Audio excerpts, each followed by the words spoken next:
Ramia, Joshua, venez. Amissa Akwa, cette jeune femme au foyer s'est lancée dans l'entrepreneuriat depuis 2019. Elle a été affectée par la Covid-19 en mai 2020. Pour l'instant, je travaille ici à la maison. J'ai débuté depuis 2019, mais avec le Covid-19, on avait arrêté les activités et tout. Depuis octobre 2020, j'ai repris les activités.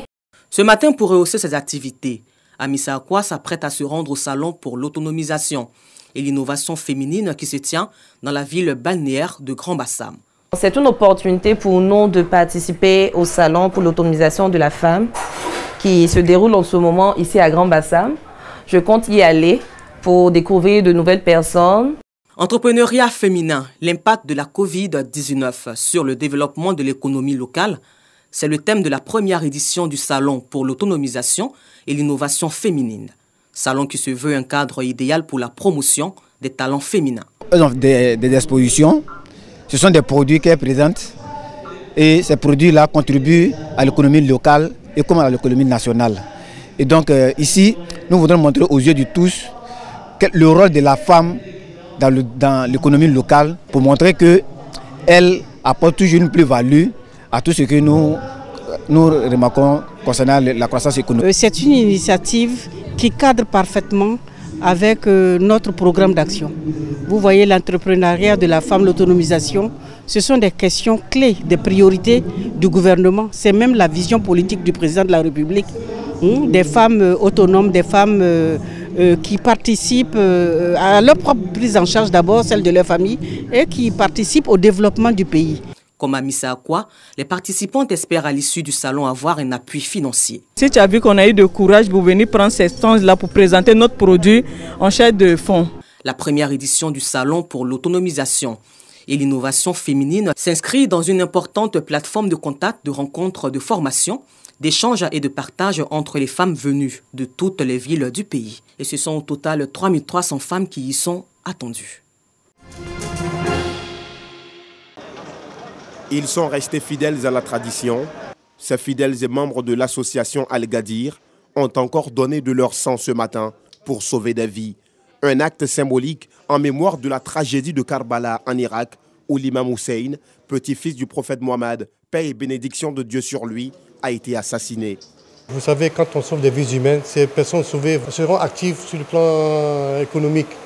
Donc c'est un acte de générosité. Cette année, malgré la crise à Covid-19 qui sévit, nous n'avons pas vraiment laissé cette occasion.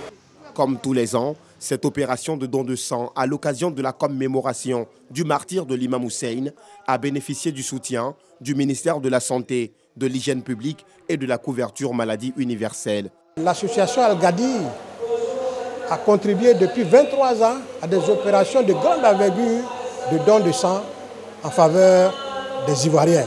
Nous venons non seulement leur dire merci, mais aussi manifester notre reconnaissance à travers les gestes de don de sang qu'ils posent chaque année.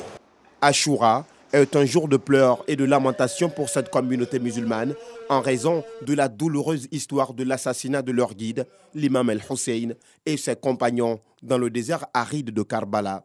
Cette commémoration est aujourd'hui, selon le guide spirituel de l'association Al-Gadir, une aubaine pour prôner l'amour, l'honnêteté et la loyauté envers la nation ivoirienne.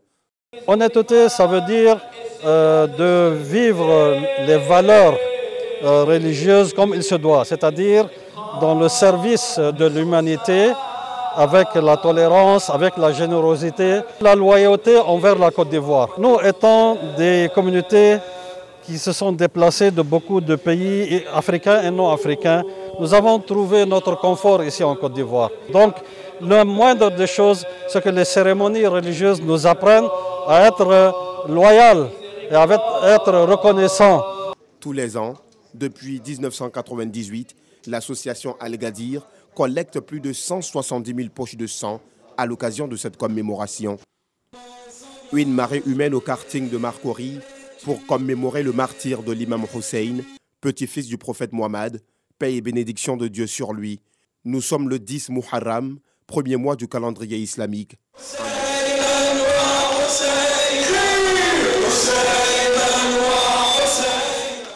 Venus de toutes les communes d'Abidjan, ces fidèles, membres de l'association islamique Al-Sadek, écoutent avec émotion le récit du martyre de l'imam Hussein. Nous sommes tous des êtres humains, nous sommes tous les enfants d'Adam et Ève. C'est un message de paix, d'amour, de fraternité que nous voulons envoyer aussi à travers de l'imam Hussein, surtout dans notre deuxième patrie, la Côte d'Ivoire. C'est dans un élan social, comme chaque année, comme nous faisons beaucoup de choses, nous intervenons dans le domaine social et c'est dans ce cadre-là que nous faisons aussi des collectes de dons de poches de sang pour permettre vraiment à la banque de sang ici d'avoir le maximum afin de venir en aide à tous ceux qui en ont besoin.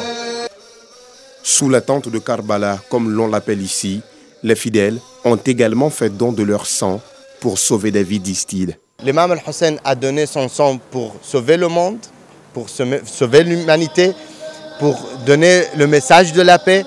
Nous aussi, on donne notre sang pour sauver des vies et par amour pour l'imam Al-Hussein. La commémoration du martyre du petit-fils du prophète de l'islam a pris fin par des louanges et des chants en souvenir de l'imam Hussein.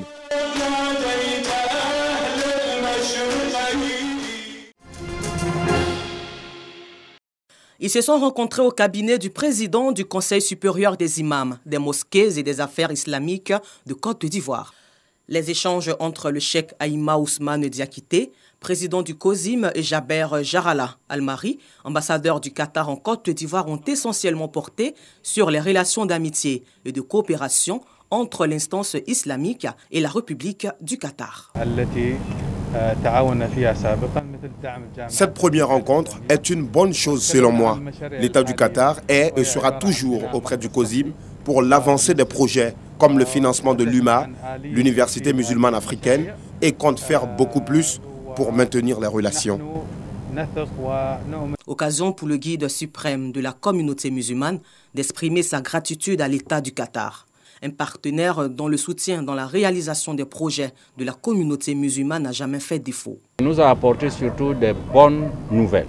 L'État du Qatar avait soutenu le COSIM avec un montant de plus de 80 millions pour l'Université musulmane africaine. Le COSIM avait demandé l'aide pour la construction d'un centre de santé et d'une mosquée. Il nous a informé que les fonds maintenant sont disponibles au niveau de l'ambassade et que nous devons passer à la phase de réalisation de ces projets.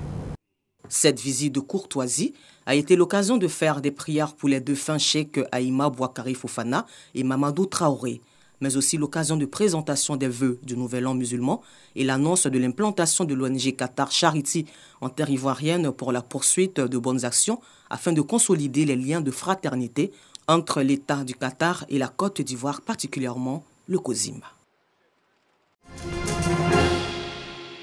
80 personnes, dont 65 civils et 15 gendarmes ont été tués lors de l'attaque djihadiste mercredi contre un convoi militaire escortant des civils dans le nord du Burkina Faso, selon le nouveau bilan officiel communiqué hier jeudi par le ministre de la Communication et porte-parole du gouvernement, Ousseini Tamboura.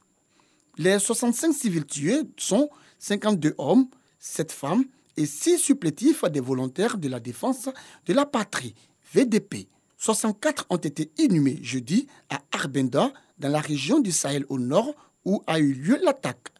Le gouvernement a renouvelé ses condoléances aux familles éplorées et félicite les forces de défense et de sécurité et les VDP pour leur action qui a permis de neutraliser plus de 58 terroristes selon un décompte final.